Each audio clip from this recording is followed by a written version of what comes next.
Welcome back to another episode of Black Facts. Today, I'm excited to introduce Dr. Jarilyn Conner. She's been a motivator and educator to the young and the old for over 15 years. Dr. Conner realized she had a true passion to serve and encourage others during her professional journey, especially to enrich the lives of those with autism. She made it her mission to go back to school and earn her PhD in mass media, focusing on autism. Welcome, Dr. Jarilyn Conner. Thank you. Thank you so much. Thank you for this opportunity. First of all, I just want to say this is such a great opportunity to speak about autism, especially because it's Autism Awareness Month. So I really am so grateful for this opportunity. And thank you so much for allowing me to be here. Absolutely. Thank you so much for coming on. And I specifically wanted to talk to you about autism in the Black community because it is Autism Awareness Month, April. And so let's kind of get into it. Can you please explain to us what exactly is autism? Great question. So, autism is a neurodevelopmental disorder.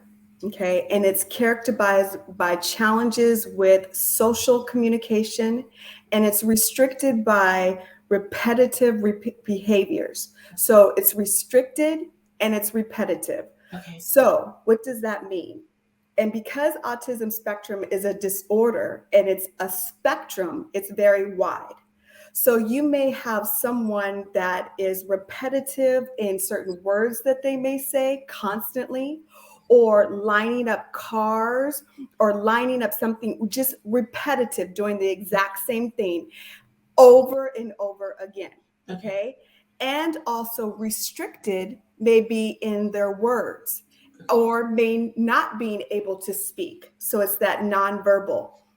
Another thing with autism is we also notice that a lot of individuals that are diagnosed with autism, they're not comfortable showing eye contact.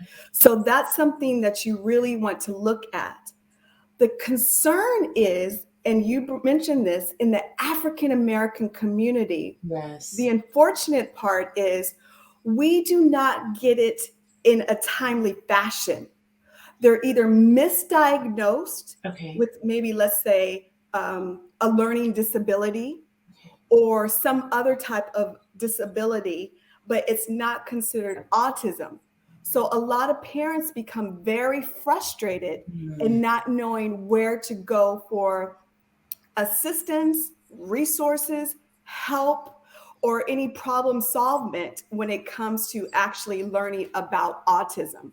So in a nutshell, autism, yes, it's a wide spectrum, but it's so important to be able to get the diagnosis sooner than later so that you can get the help that you may need.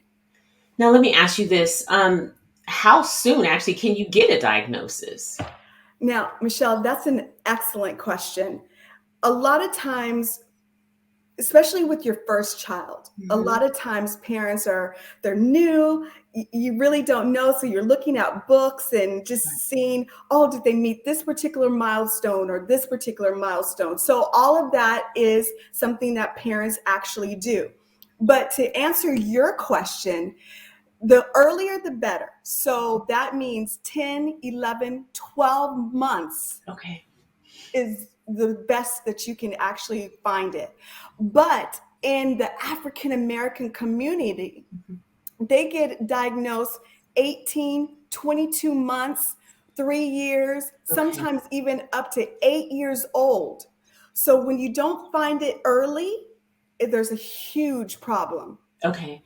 So basically then, if I realize, like you said, we always get excited, we're starting to read and we just want to look at everything, right? We want to make sure our child is meeting all their milestones. So we notice that our child is not meeting a milestone, or that our child, like you said, has that repetitive, restrictive type behavior. Correct. You mentioned some things, but say they're saying a word over and over and over and over and over again. And at first you think it's cute. Then you're like, why do they keep saying that over and over again? That's signs that we need to let our pediatrician know, hey, I think maybe my child possibly could we explore it further to ensure that, if they do have autism, we can get some resources to them as soon as possible. Is that That is something that you would recommend? absolutely. The sooner the better. That is exactly right. Now, the concern is a lot of African American families, when they ask and seek help or guidance or support, they don't know where to go. And then there's another issue. There's another layer of problems. And again, a lot of that community, the African American community, when they go to see their primary doctor or a nurse practitioner, whomever, Mhm. okay, they feel uncomfortable sharing this information. And we already know there's a lack of trust in the Yes. medical field with the African American community already. Mhm. Already. So, because of that, when they go and they don't feel a connection, or they're uncomfortable because they don't really know what words to say.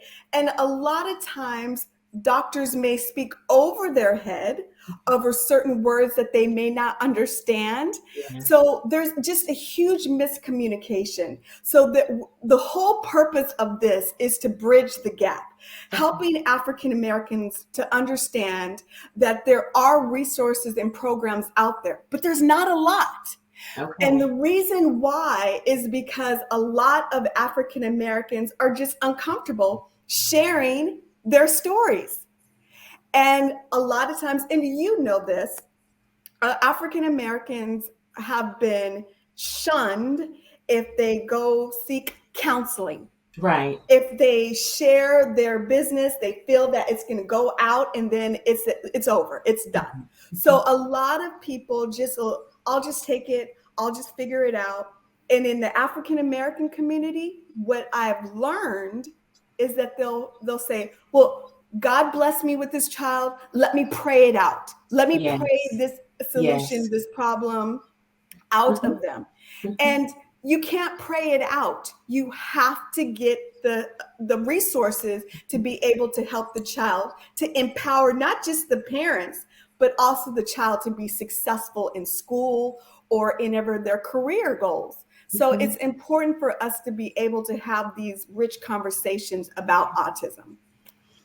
So, what should I know as a parent if I have a child that is diagnosed? So say I get a diagnosis that my child has autism.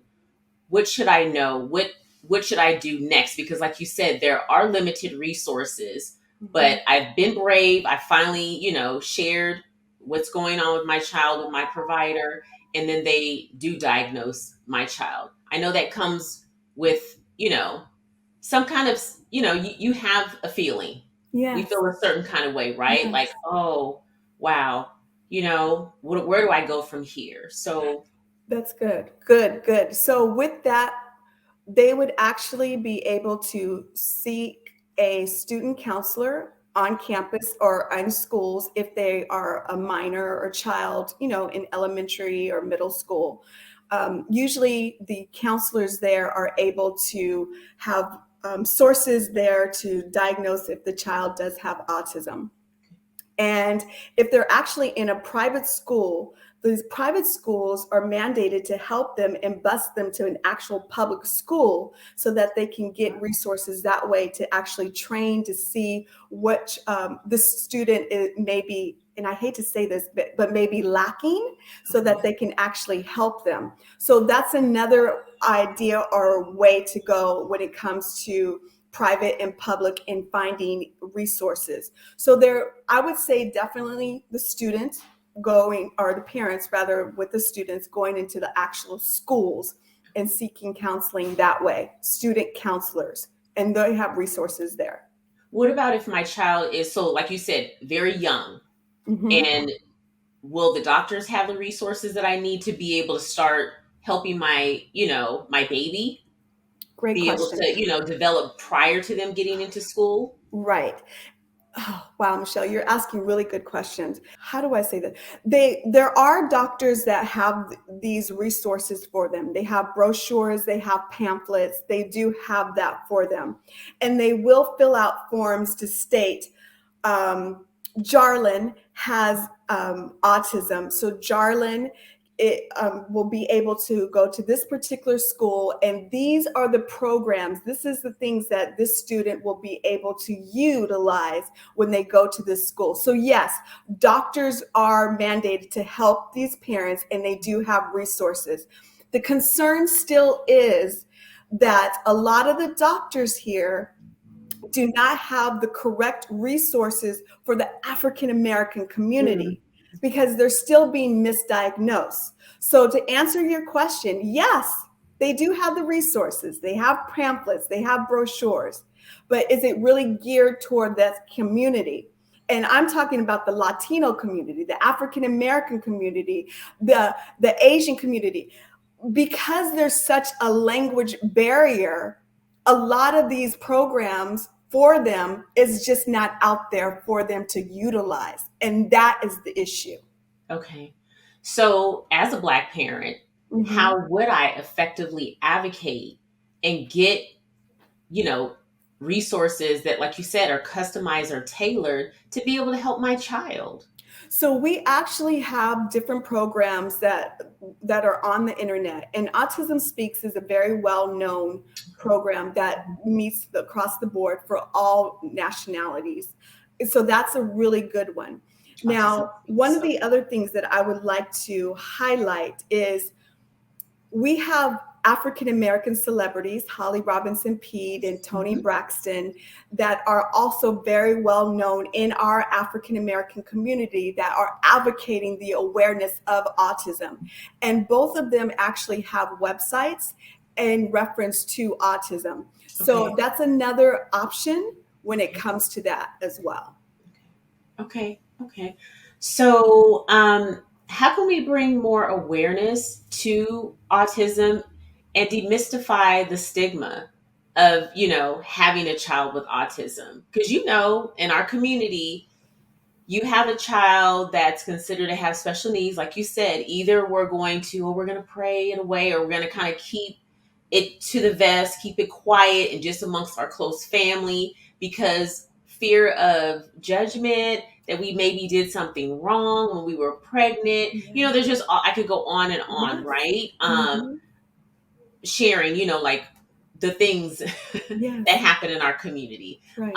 So to kind of keep people closed in and not really asking for help or being willing to go out and seek resources.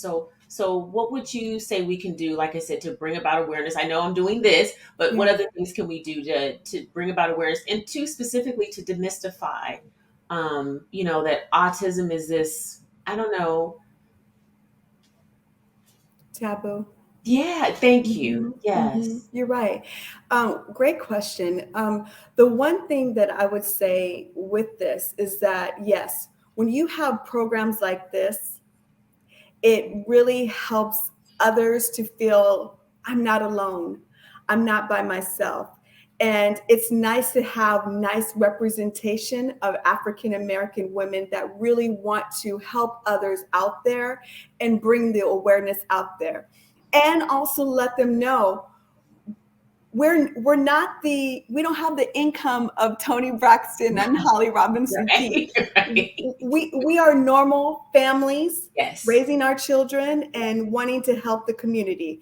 So what I would say is just having more of this Okay. rich dialogue, feeling comfortable as you shared in the very beginning, allowing our voice to be heard, and allowing those individuals to feel accepted. That's Mm, really what they want. And yeah. one of the things, Michelle, I want to share is a lot of these families, like you said, they're not only just embarrassed, but depression is out there. Yes. And I Yes. shared the isolation. I there because of those things, a lot of these mothers why we need to have more of this so that they can say, oh, I see Michelle, I see Yeah. Jarlin, Yeah. I'm grateful for this opportunity to hear that I'm not alone. So if we can have more of this, I think that this would be great. Another thing is too is to have more representation on television, Mm, in yes. media, in magazines, media, in television or YouTube. One of the things that I noticed that when it comes to autism, when it comes to a different nationality, they're considered, when they have autism, smart and brilliant, Yes, because yes. that's how television They're portrays them. savants. Right. They're savants, yeah. Right. But Yes, in the African American, they're dumb and yes. stupid. So I want to change that narrative. And the only way we can change it is by having these great platforms that you are allowing us to have. And I'm so grateful that you're doing this. I really, really am. Well, thank you. And I like that you said there needs to be more representation in media, because you're absolutely right. You're absolutely right. I have seen actual programs or series that are geared to a life, like Right. showing the life of someone that has autism, right? Right. And it was a Caucasian character, Mm-hmm. and they were seen as very, like a savant, very Mm-hmm. smart, and they had Exactly. specific talents, Mm-hmm. and those talents were highlighted versus, like you said, how we would, how Yes. we are portrayed. Yes. And this is passionate, I'm passionate about this as well, because I have a brother that's Mm-hmm. disabled. He doesn't have autism, but still I understand, Right. the stigma, like you said, the isolation of the Mm-hmm. family, and how, you kind of keep things quiet. And I was Yes. fortunate to have a mom who was like, no, you Mm-hmm. know, like I'm not hiding him. There's no reason to Yes. hide him. He's a Yes. human being, Yes. and we did everything together as a family. He went to Yes. public school. He was Mm-hmm. integrated. There were, Mm-hmm. of course, things in classes that he could not really do, but she was like, he's going to be there, and he's going Yes. to learn and absorb, what he Mm-hmm. can. And Mm-hmm. they didn't have as many special services Mm-hmm. available Mm-hmm. for him when he was, in school. But Right. still, I really believe that he progressed a lot better and a Yes. lot further than some of his counterparts or some of Mm-hmm. his friends that we knew that, too, were kind of kept at the house, right? Mm-hmm. Mm-hmm. Because my mom had a different mindset. Yes. So I see that still going on today, though. I still see Mm-hmm. some of our families really struggling Right. with, the idea that their child isn't perfect, Yes. and whose child is, who of us are perfect, right? Right. So I really, like I said, I really wanted to highlight this because I know of some, some families that are struggling. They're Mm-hmm. struggling right now because they do have a child that has been diagnosed with autism. They Right. are in the Black and brown community, Yes. and they're, I can see there's a struggle there. It's like, Mm-hmm. let me just tell the people that I feel like will support me and be okay. Yes. And of course, we'll do that, but Right. there's so much more resources and things out there It that is. they can have access to if they would Mm-hmm. feel more comfortable, I guess. And so Yes. I want to ask too, what can those people in your community, in your family circle, what can we do to be a support so that folks that do have a child that's diagnosed with some type of special needs, they will feel more comfortable to speak out and be that strong advocate for their child so they can live the best quality of life, right? That they possibly Yes. can. Great question. First of all, I want to just commend your mom. Lovely, lovely, I'm about to cry. Lovely person. And you're right. Uh, she did an amazing job with your brother by putting him out there. And one of the things in my study I was able to find out is that it's always the females, the Mhm. caregiver, it's the grandmother, the mother, the aunt who would raise the child that is diagnosed with autism. And you shared, in your case, your brother. And with that being said, what I would tell those families is please don't give your input. Mm, Although you mean well, okay. at that time, that caregiver is beyond stressed. Okay. And why is that? Because again, social media and society has allowed them to feel what's wrong with me and what did I do wrong to raise or have this child. So already they're on pins and needles. That's the first thing. The second thing is sometimes they just need you to listen, not Mm, give your input, not tell them what they did with their own child. They just need you to listen. That's it. And then from there, they will feel comfortable about explaining about what their child is or is not doing. But they really just need a community of support. mm, That's it. And support comes in different ways in facets, but in this particular way, they only need someone to just listen. mm. That's beautiful. I think I'm gonna end on that note because that was beautiful. That was so spot on.